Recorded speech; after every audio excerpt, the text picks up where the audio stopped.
Have you ever wondered why Black people love barbecue so much? Well, there's a historical reason behind it.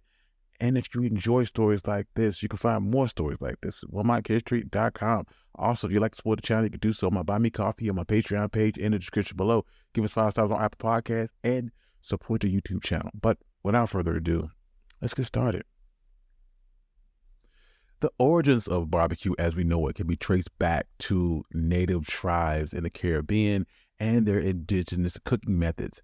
The first Spanish colonizers embarked on their New World voyages in the 15th century. They were fascinated by the techniques employed by the indigenous Taino people. The Native Americans would slow cook their meat over wooden structures over a pit of fire. This method was termed barbacoa, and this enthralled colonizers so much that they incorporated barbacoa into their Spanish lexicon, with it eventually becoming the word barbecue. The story of barbecue doesn't end with Spanish colonizers. These explorers took the cooking method of barbacoa with them to North America, where it was adopted by the local people and colonizers alike.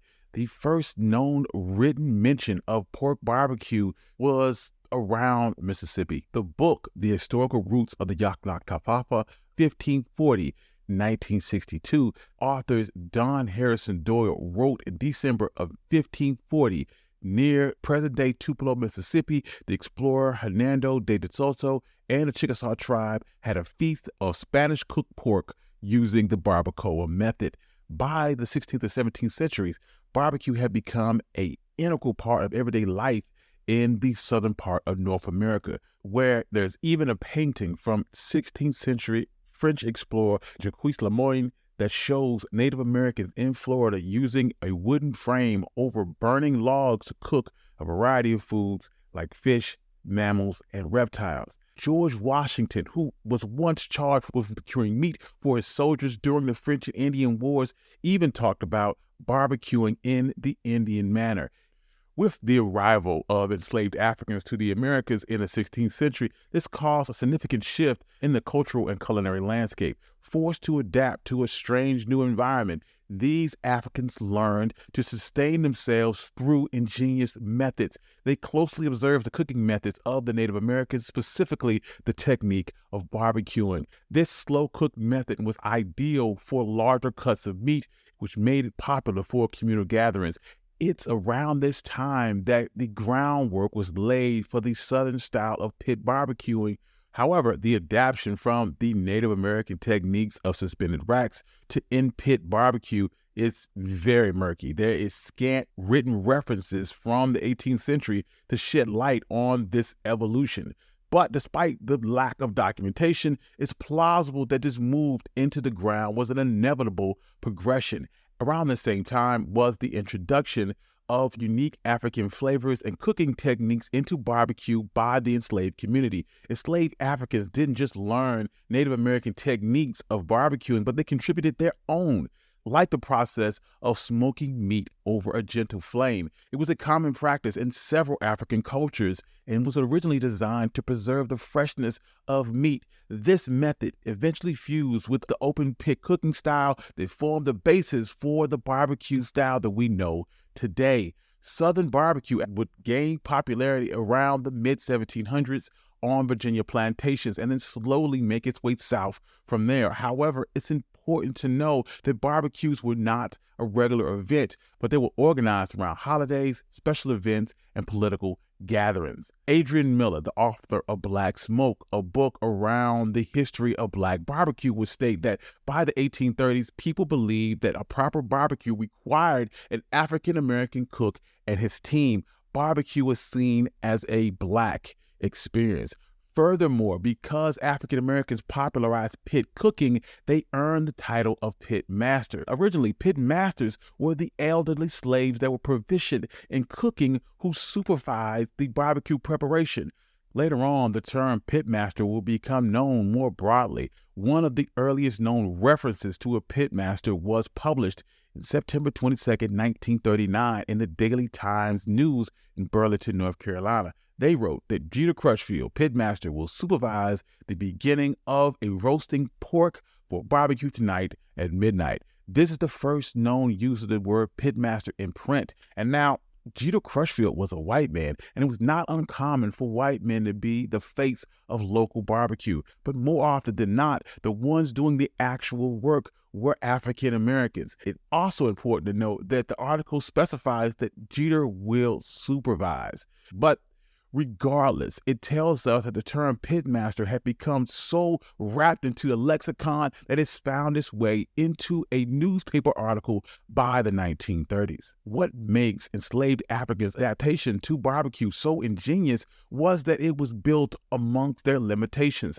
Barbecue is a complex, laborious process that requires mastery and precision, from building an adequate fire to keeping consistent temperature for hours to expertly handling the meat to achieve a perfect blend of texture and flavor. They were often provided the least favorable, tougher cuts of meat, and these skilled chefs used this knowledge of seasoning and slow cooking to render these tough, overlooked cuts of meat delicious.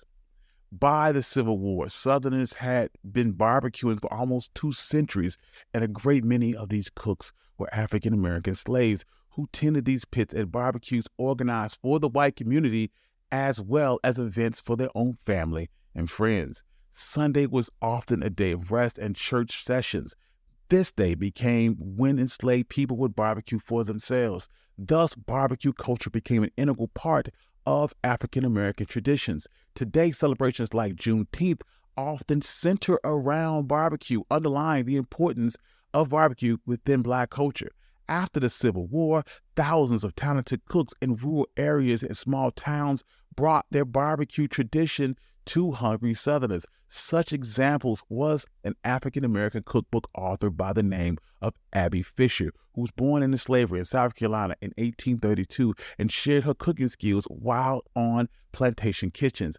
After she obtained her freedom, she published a cookbook in 1881 named What Miss Fisher Knows About Old Southern Cooking.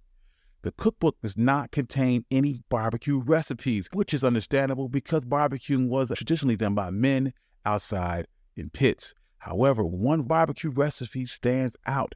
It is called game sauce. The recipe calls for stewing a peck of plums after removing the stones with onions, vinegar, sugar, cayenne, black pepper, cinnamon, and salt, simmering the mixture for a full day, and she states that she will have the best barbecue sauce in the world. In the years after emancipation, Black barbecue traditions continued. While the names did not make the newspaper or other historical records, being a pitmaster was at high demand skill. And as freed African Americans began to form their own communities, they passed down this craft to the younger generations, and those traditions became integral into Black culture.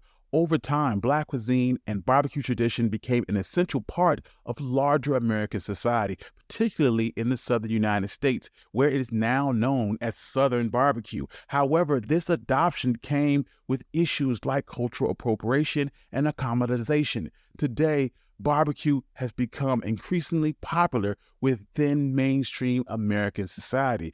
It's considered an integral part of American cuisine. However, the widespread recognition often overlooks and glosses over the origins within Black culture. As a result, the origins of barbecue is often changed or even completely forgotten. Also, barbecue has become an increasingly profitable business. And with this, its cultural significance is washed away in a wave of commercial interest. Often mainstream American barbecue business cherishes barbecue as purely American while hiding the Black history behind its influence. Despite the appropriation, the alteration, and accommodation, the tradition of barbecue still holds a special place within Black culture. It represents unity, resistance, strength, and freedom. This deep cultural meaning can be seen at Black family reunions, church gatherings, and other social events where barbecue is a crucial element.